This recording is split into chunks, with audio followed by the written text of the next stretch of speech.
Last time we talked about the challenges of science communication. We talked about non-Western narratives of science. We talked about ways to make science more inclusive. Today we're talking about sociology of science.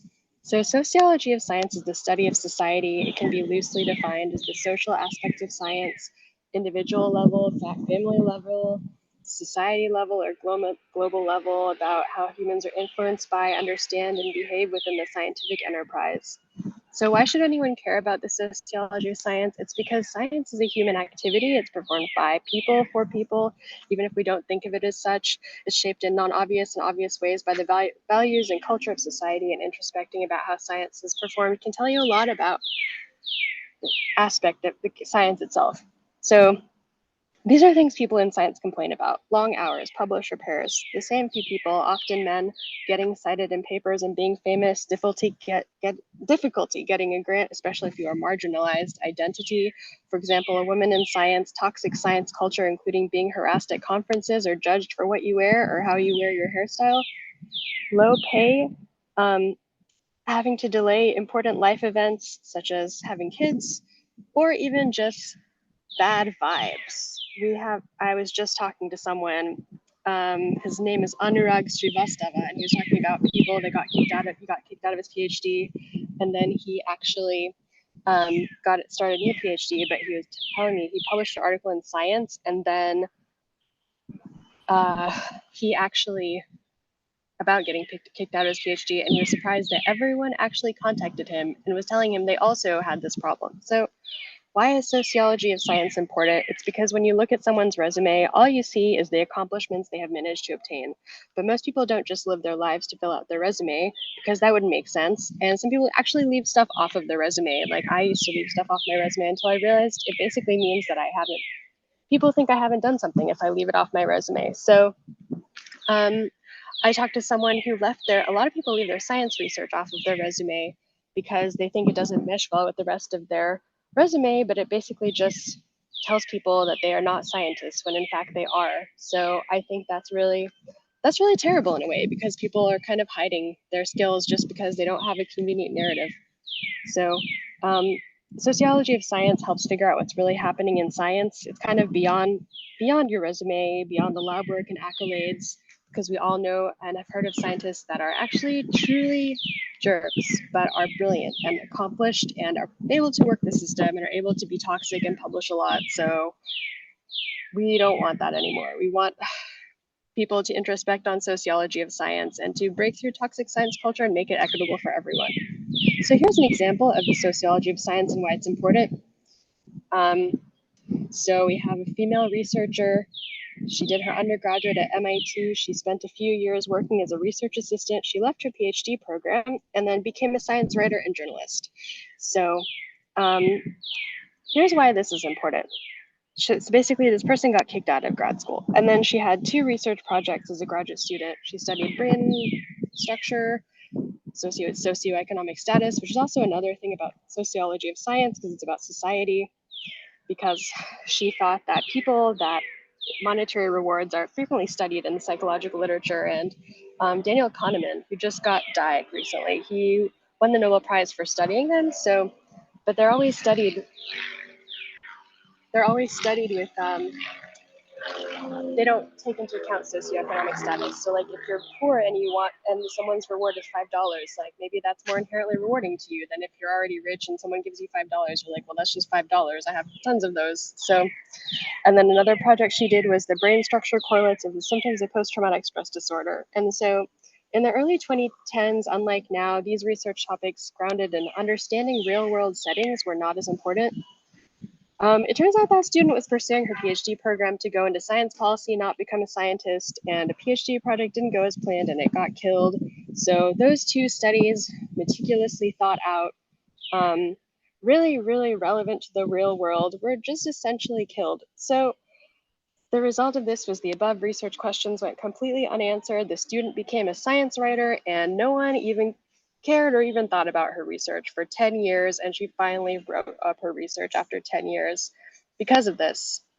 So obviously that's me, if you didn't know.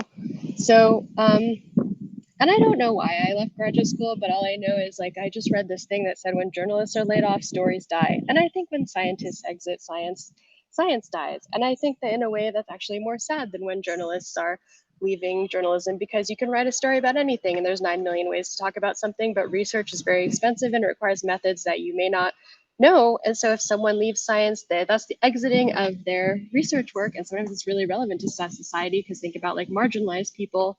They study something really important to them and important to perhaps marginalization, and then their research gets killed. So that's a loss for science, right?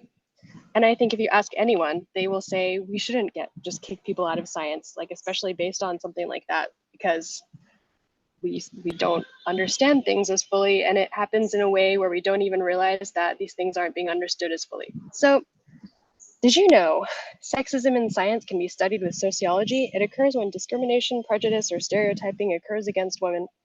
Sociology can study sexism at both an individual and institutional level, and since it's a social science, scientists can introspect and apply the scientific method. Most scientists do not think about science in a sociological framework at all, but some do. And I am not a scientist anymore, but I do like to think of sociology of science. So this is the thing. When you're talking to scientists about science, when you're talking to scientists, you got to use scientific evidence. So you got to look at the science. So when you're studying sexism in science, you got to look at the data, see what the research has said about it, see what studies have been done about, for example, sexism in science, what happens to women in science.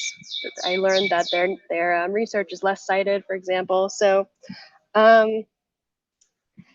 Feldman and others studied sexism in first-year life science PhD students, and they found that women and men spend different amounts of time on their first year of research, and apparently women spend a lot more time on their research, which I don't know if you want to say that's sexism. It's definitely a sex difference, as we would say in science, so that's really interesting.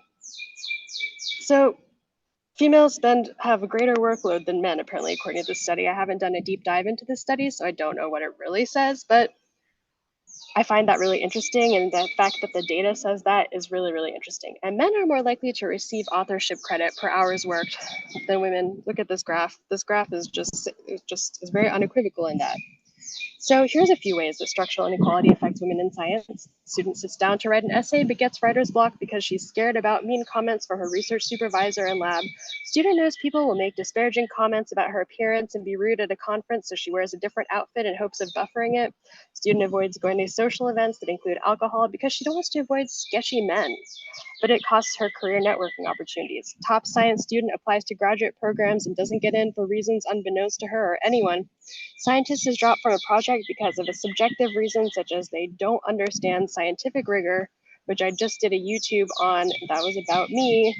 And yes, I'm still very angry about it. And women professors in science risking their mental health just to get tenure. And I've seen that so many times. The list goes on and on and on. And I care about this so much. I'm literally talking about it to you from a Starbucks. So here's the things we study about in sociology of science. Organization of science is a social activity, leadership, power structures, who does what, who does all the work, who gets the credit.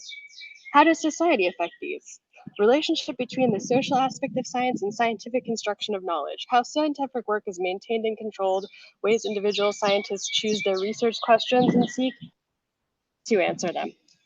So here's some questions sociologists of science might ask. Okay, how do changes in leadership impact the division of labor and power among members of scientific institutions, including academic institutions? In what ways do societal shocks, for example, a pandemic or recession, shape institutional goals and policies? It's not just about sexism in science. Like maybe it's perceived as being whiny to complain about sexism in science. I don't complain about sexism in science. I feel really grateful that I've been able to graduate from MIT and be a scientist. So but I think it would be crazy if we did not study it, because in the lab we find something, I measure on a very small level, and then we study that, and then we're like, here, that applies to everything. But if we find out that it doesn't really apply to everything. So power dynamics, academic institutions, society, power dynamics in the world, in academia, those things all matter. So here's some questions about science as a human activity. How did modern science emerge and become institutionalized? You can read all of these questions. I honestly do not want to read these all word for word, given that, as I mentioned, I'm literally at Starbucks. But luckily, we're almost done. There's another one. Follow us. We did it.